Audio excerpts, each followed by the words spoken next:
Este es un programa producido por WI Comunicaciones y auspiciado por la Universidad del Alba, formando líderes del mañana.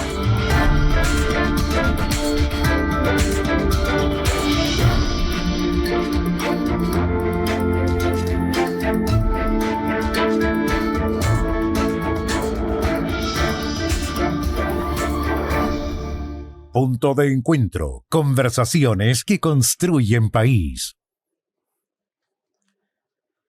¿Qué tal? ¿Cómo están ustedes? Muy buenos días. Bienvenidos a este punto de encuentro, conversaciones que construyen país, tema que ha sido importante durante esta semana. Tiene que ver con los embargos, las deudas, los morosos, todo lo que tiene que ver con la discusión del CAE, el nuevo sistema de financiamiento de la educación superior. Y para eso tenemos a nuestros invitados acá en estudio y ya los paso a presentar. Don Mario Weisblut, experto en educación, fundador de Educación 2020 también. ¿Cómo le va? Buenos Hola, días. qué gusto estar acá.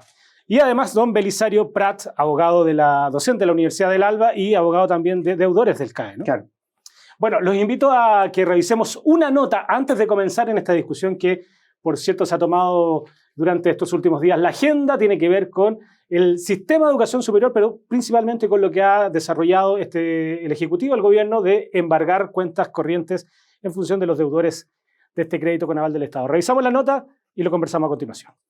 La educación superior vuelve al centro del debate público. En las últimas semanas, cientos de personas han recibido notificaciones de embargo de cuentas bancarias por deudas asociadas al crédito con aval del Estado, reabriendo una discusión que Chile arrastra desde hace casi 2 décadas. Mientras para algunos se trata del cumplimiento de obligaciones financieras adquiridas para acceder a estudios universitarios, para otros el fenómeno refleja las tensiones de un modelo que trasladó gran parte del costo de la educación a las familias y que hoy mantiene a miles de deudores enfrentando complejos escenarios económicos. La controversia surge además en un momento en que se reinstala una discusión más amplia sobre el futuro de la educación superior en Chile, cómo se financia, qué nivel de acceso garantiza el sistema, cuál debe ser el rol del Estado y de las instituciones y cómo asegurar calidad y movilidad social en un escenario cada vez más exigente.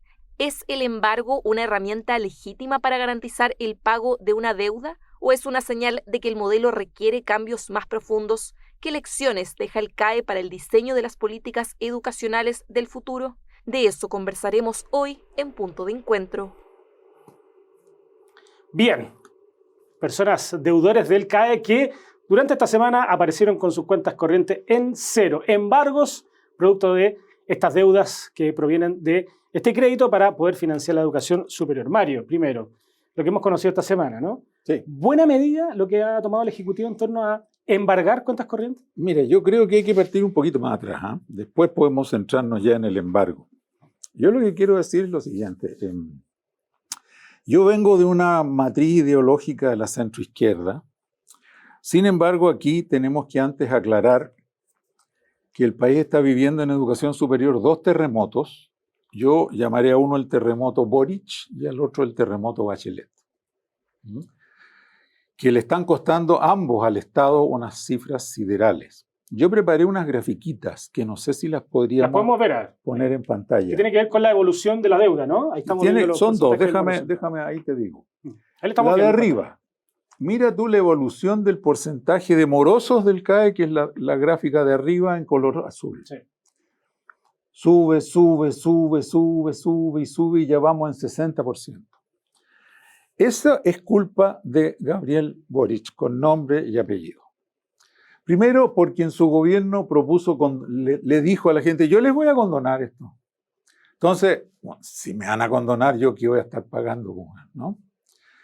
Y segundo, Piñera II había propuesto una muy buena solución para el CAE, que es una nueva fórmula con una tasa de interés mucho menor, sin los bancos, y en la cual tú además pagabas como máximo el 10% de tu ingreso, y si no estabas trabajando no pagabas. O sea, un no, interés del 2%. Por eso, pero no podía ser mejor.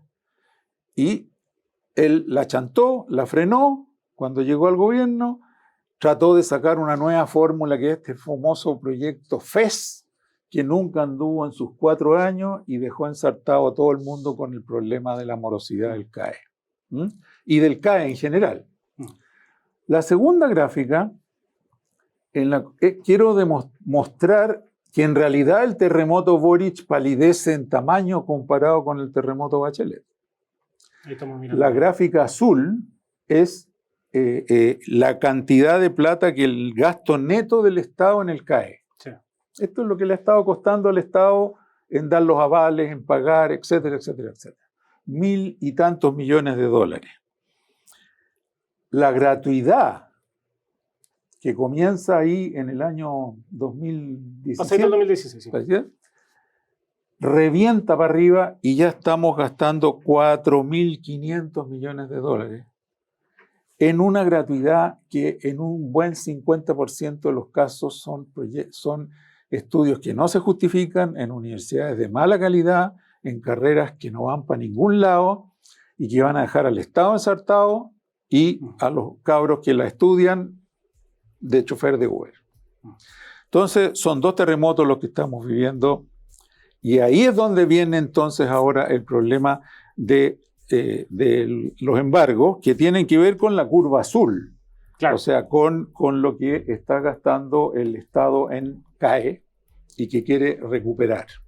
Ahí yo le paso la palabra a mi colega. Don Belisario Prats, además usted, junto con ser docente de la Universidad del Alba, es abogado de deudores del CAE. Sí, bueno, muchas gracias por la invitación y gracias a mi Universidad del Alba, por permitirme estar acá. Yo pongo un poco a disposición de ustedes la experiencia que tengo en 10 años de demandas colectivas en contra de entidades financieras que, en virtud del contrato del CAE, tienen la capacidad de, frente a un deudor moroso, o sea, atrasado en el pago, llenar el pagaré por las cantidades que el mismo contrato le permite. Yo debo haber entrevistado fácilmente a unos 500 deudores del CAE y me llama la atención que todos deban el doble de lo que pidieron, o más del doble. Entonces, lo mismo que decía don Mario, esta deuda se arrastra por años, porque primero ofrecer condonación sin distinguir qué tipo de situación tiene el deudor es bien irresponsable, eso es verdad. Estamos hablando de la condonación universal, que fue parte de la promesa de campaña del presidente Gabriel Exactamente, Boric. porque el deudor al día que ha pagado su crédito, el crédito le pertenece al banco. Entonces el gobierno de turno no tiene que proponer ninguna condonación, no puede condonar algo que pertenece a una entidad particular. Y respecto a los deudores en mora que están demandados civilmente y por la tesorería hoy día, esa condonación significa miles de millones, billones de pesos para el Estado chileno. Entonces, sin distinguir eso, indirectamente se incentivó en forma perversa un endeudamiento, el no pagar el CAE, porque si lo van a condonar, no lo pago. Justo está gastando 1.000 millones de dólares al año en eso, el Estado. Por ejemplo, para muchos que hemos de alguna forma reportado el tema y hemos estado comentando este tema durante la semana, han llegado muchos testimonios de deudores que han mencionado que pidieron un crédito de 8 millones de pesos y están pagando una deuda de alrededor de 30 millones de pesos. ¿Qué sentido común tiene una deuda como esa para poder explicárselo también a la gente, que ha sido parte del debate, pero que no se ha incluido tanto en las mismas conversaciones respecto a los deudores? En la historia de la ley 20.027, que es la ley de financiamiento de educación superior, se habló mucho de crédito social. Y para hablar de un crédito social tiene que ser un crédito que, proyectado en el campo ocupacional de las distintas carreras, permita a la persona recién titulada poder pagarlo. Claro. Si yo me encuentro titulado, pedí al CAE, y estoy titulado y no tengo campo ocupacional o otras razones, enfermedad, problemas familiares, etc., probablemente voy a caer en no pagar el CAE. La institución financiera me va a llenar el pagaré conforme al contrato del CAE, y ahí se genera una pregunta sin respuesta. ¿Cómo puedo enfrentarme yo a duplicar o triplicar la deuda? La regla general, estamos de acuerdo, todo deudor debe pagar su deuda. Sí. Eso es lo justo. Pero lo justo es pagar lo justo. Yo tengo que pagar una cantidad reajustada que sea real, razonable. Entonces, no hay sentido común cuando uno pretende crear una ley bajo de apoyo social y termina siendo una ganancia para el sector económico A, B o C. Cuando se habla de condonación, Mario, que fue parte de la discusión del gobierno anterior también, se habló de condonación universal, que todo el mundo sabía que eso era inviable. Luego se habló de condonación parcial. Por ejemplo, esos casos son uno de los casos que podría encontrarse dentro de la condonación parcial de personas que evidentemente pidieron un crédito por 8 millones de pesos y están pagando 30, que no tiene ningún sentido. Mira, yo creo que, perdona, yo me voy a permitir dudar un cachito, no he hecho cálculos, pero 8 millones al 6% al año por 10 años no te da 30. O sea, te da 16, se te duplica, pero eso de que me endeudé por 6 y ahora debo 30, me parece que es una exageración didáctica. Muchos están en UEF, en UTM, digamos. No, pero con todo lo que tú quieras. O sea, me parece que ahí hay un poquito de inflación. Pero, de todas maneras, yo creo que dentro del mundo de los deudores del CAE está desde el ingeniero que se tituló en la Católica, que está ganando 8 millones de pesos mensuales y que no está pagando el CAE, desde eso a la persona como la que tú mencionas, que no tiene pega y que no tiene cómo pagarlo. Y entre medio de eso hay todas las categorías. Yo creo que lo único sensato que debiera hacer el gobierno es categorizar a los deudores. Y mira, estos tienen que pagar sí o sí, a estos les podemos condonar la mitad, a estos la cuarta, que paguen la cuarta parte, y a estos todo. O sea, hacer una política sólida, informarla al público, de decir cuáles son las categorías de deudores del CAE y qué política se le aplica a cada uno. Eso el gobierno no lo está haciendo. Y entonces, como es el talante del ministro Quirós, es como embiste como, ¿no?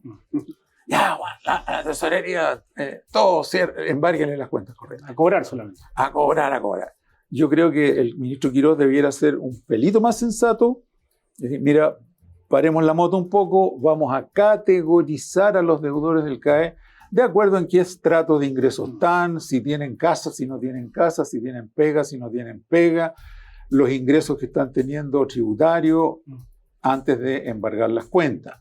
Además, yo entiendo también, pero esto tú me corriges, por favor, que el embargo es como la última medida, ¿no? Que antes de eso hay dos Claro, o si tres. son llamados para regularizar situación, los que no acudieron y que se les embargó. No, Claro. o sea, también Sí.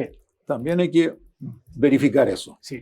Vamos a seguir con esta conversación porque, por supuesto, hay mucho que cortar en este tema. Se viene también un nuevo sistema de financiamiento que en algún momento fue tema de conversación, pero quedó ahí en el tintero, por lo menos en el Congreso. Vamos a conversar de eso y mucho más a la vuelta en este punto de encuentro de conversaciones que construyen país.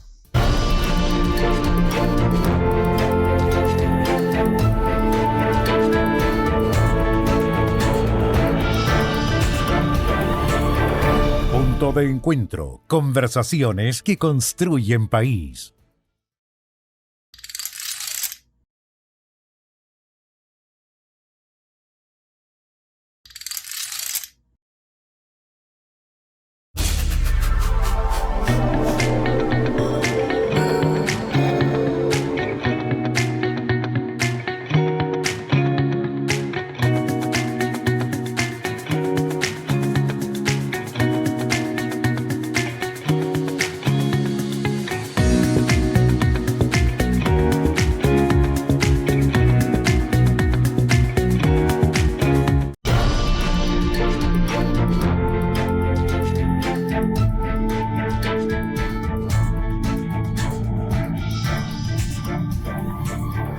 Punto de encuentro. Conversaciones que construyen país. Ya estamos de regreso en este punto de encuentro. No se me desordenen, ¿ah? Estamos acá en este punto de encuentro por las pantallas de Bio TV, hablando de los deudores del CAE y la política de financiamiento de educación superior. Belisario, tú querías hacer un comentario previo también a propósito de lo que dejamos antes de la pausa, que tiene que ver con los embargos de cuentas corrientes. Claro, lo que pasa es que cuando a uno lo demanda un acreedor, el acreedor te notifica y te embarga bienes para los efectos de rematar esos bienes y pagar las deudas impagas. En el caso de tesorería, el banco demanda civilmente en los tribunales civiles, le pide a la tesorería que le reembolse hasta el 90% en virtud del aval, y eso es lo que está pasando ahora. La tesorería quiere recuperar el monto Lo que gastó. que le ha pagado a los el Estado bancos. ha pagado de aval. Exacto. Claro. El problema está en que el procedimiento de cobro de tesorería está reglamentado en el Código Tributario y establece 3 argumentos de defensa, para usar lenguaje más sencillo. Pago, que no es el caso, Claro. no tener relación con la deuda, que no es el caso, y prescripción, que no es el caso, porque el crédito endeudado a tesorería no prescribe. Lo dice expresamente la ley 20.027 y lo dijo la Corte Suprema en 2 sentencias. Entonces, ¿qué es lo que le ocurre al deudor del CAE? Vuelvo a la regla general, tiene que pagar, pero el problema es que como lo están demandando al menos por el doble y se enfrenta a que no puede alegar ningún argumento de defensa, nuestro sistema jurídico está basado en el Estado de Derecho, que en el fondo yo tengo derecho a defenderme, porque tengo que definir bien cuánto me están demandando, si he abonado. Hay muchos deudores del CAE que abonan y abonan y abonan y siguen con la cantidad deuda, inmensa de deuda. Incluso más. Esos abonos se van como sal en el mar.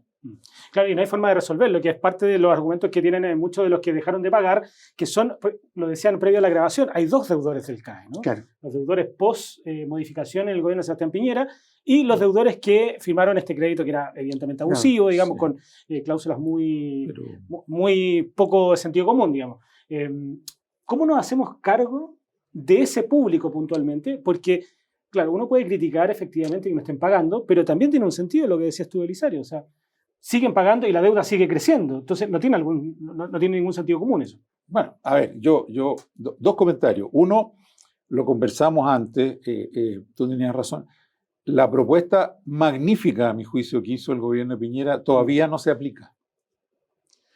Si se hubiera aplicado en esa época, estaríamos con un problema, la tercera parte.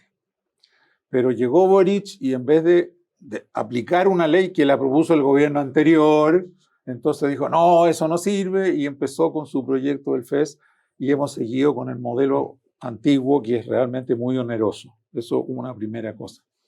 Y lo segundo, yo vuelvo a insistirlo. Aquí lo que tiene que hacer el ministro Quirós, ¿puedo mirar a la cámara y darle por favor, ahí está su cámara. un dedo de lago al Sí. ministro?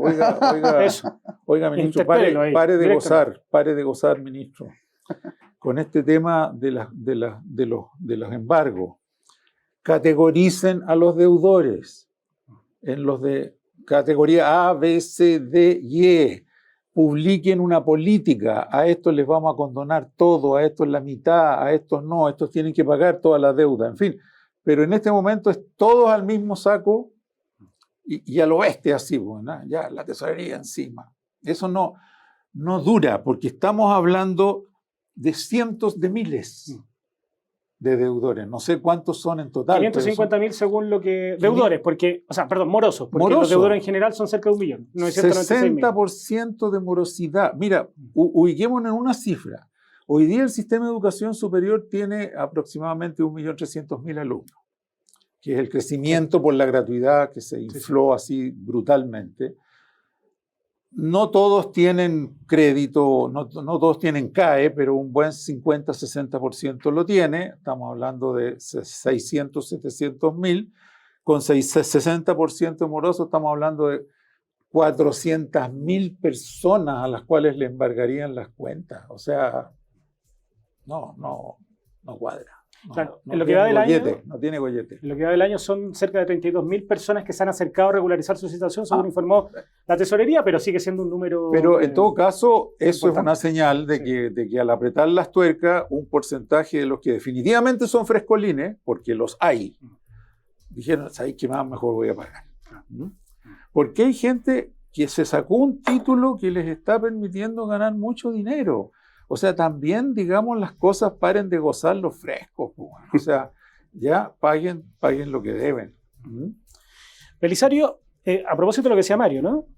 No se ha conversado respecto a política pública en función de hacerse cargo de los deudores y del nuevo sistema de financiamiento de la educación superior, que fue algo que motivó la discusión del FES, que quedó ahí en frío, ¿no? Muerto, claro. Exactamente. ¿Cómo de alguna forma nos hacemos cargo de? Porque es un problema. No hay luces de que este gobierno lo quiera retomar o conversar al respecto. ¿Cómo podemos trabajar al... Yo creo que hay que... Yo apelo un poquito más al orden de las entidades que hacen la cobranza. Porque primero se dijo que se le iba a cobrar a los que ganaban más de 5 millones. Sí. Pero en el camino hay gente que me dice, bueno, yo debo 1,5 millones y me notificaron. Son notificaciones hechas por correo electrónico. Y esas notificaciones le dan al deudor el derecho a 10 días para contestar esas excepciones, que son las 3 que yo contaba que no sirven para nada. El problema está en que la gente está aterrada por los embargos de las remuneraciones. Pero yo les digo, anoten este artículo 57 del Código del Trabajo. El artículo 57 dice que las remuneraciones son inembargables, sí. salvo desde 56 UF para arriba. Claro. Por lo tanto, Que yo son como 2 podría... millones y tantos. Exactamente, que es lo mínimo para la sobrevivencia. Entonces, los embargos de remuneraciones tendrían que tener ese monto como máximo. Y la tesorería debería tener cuidado que al hacer embargos en cuentas corrientes o en cuentas de ahorro, no sobrepasen ese monto. Ahora el problema es práctico. ¿Cómo yo tesorería sé si esa plata que está en la cuenta corriente o en la cuenta de ahorro proviene de un depósito de remuneraciones, claro, como se hace ahora habitualmente, que es con ¿cómo se llama? La transferencia electrónica? Yo tendría como deudor que probar que esa plata me la depositó mi empleador y por lo tanto está sometido al artículo 57 del Código del Trabajo. Obligamos al deudor a pagar, a probar. El deudor tiene que estar probando jurídicamente a través de la asesoría legal, lo que no me parece, porque en el fondo son personas que tienen una situación socioeconómica baja o vulnerable. Entonces, que tengan que estar probando que no son platas regaladas por nadie, sino que son las remuneraciones, es una complicación práctica. Pero tengo a eso una pequeña observación. Si hay algo que funciona en Chile, es el sistema tributario.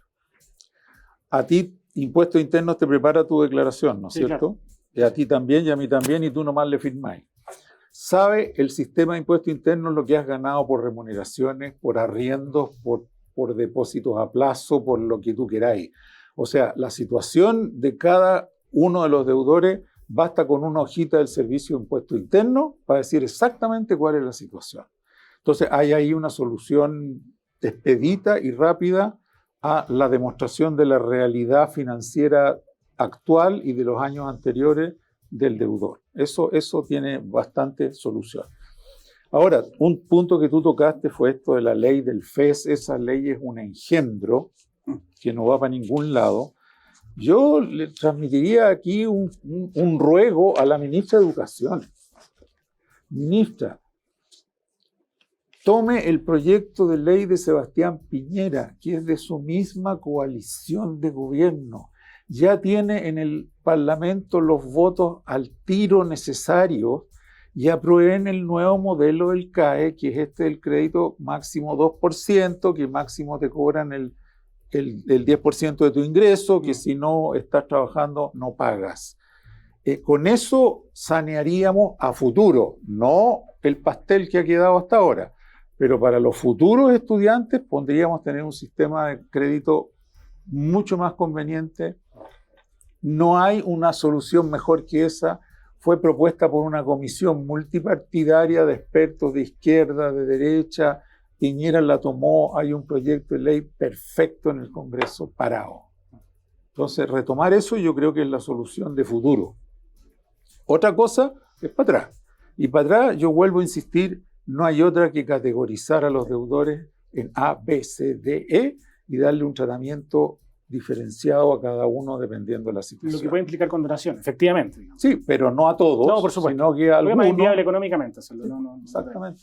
Sí. ¿Estás de acuerdo, Belisario, con eso? A mí me parece una muy buena idea porque no es una solución fácil. Este es un zapato chino, entonces hay muchas aristas que cubrir, porque lo que yo decía al principio, los que están al día no están dispuestos a aceptar que a los que no están al día se les condone. También es verdad. O sea, entonces, ¿por qué yo pago y los otros no? O sea, el 40% que sí está pagando. Tenemos 60% moroso y un 40% que sí está pagando. Claro. ¿Cómo nos hacemos cargo de esa situación? Hay que diferenciar porque yo estoy de acuerdo con don Mario. En el universo de los morosos hay gente que ganando mucho dinero por frescura no paga. Sí. Pero también hay que evaluar qué pasa con los que no están en ese caso. Claro. Los que no tienen campo ocupacional, los que tienen problemas de enfermedades, dramas familiares, etcétera, que te colocan en una situación de vulnerabilidad. Ahora, si me permiten una cosita. Por eso las dos curvas que yo mostré al principio. El problema de los que no pagan es que en un gran porcentaje les dieron un título de una carrera rasca, en una universidad rasca, y que no tienen campo de trabajo. Esos son los que están más ensartados con el tema del CAE. Ahí es donde se te cruza la gratuidad con la morosidad. Mario Aisblug, experto en educación, fundador de Educación 2020, conversando de este tema que da para mucho más, pero bueno, el tiempo manda. Don Belisario Prats, docente de la Universidad del Alba y abogado de deudores del CAE, muchas gracias por haber venido. Gracias a ustedes. Gracias Ya, pues, por invitarnos. Gracias por invitar. Sí, gracias por venir. Y nosotros nos vamos, se nos pasó rapidito el tiempo, un tema que sin duda genera mucho interés. Estaremos con un nuevo punto de encuentro la próxima semana en estas conversaciones que construyen país por las pantallas de BioBio TV. Que estén muy bien. Chao. Este es un programa producido por WI Comunicaciones y auspiciado por la Universidad del Alba, formando líderes del mañana.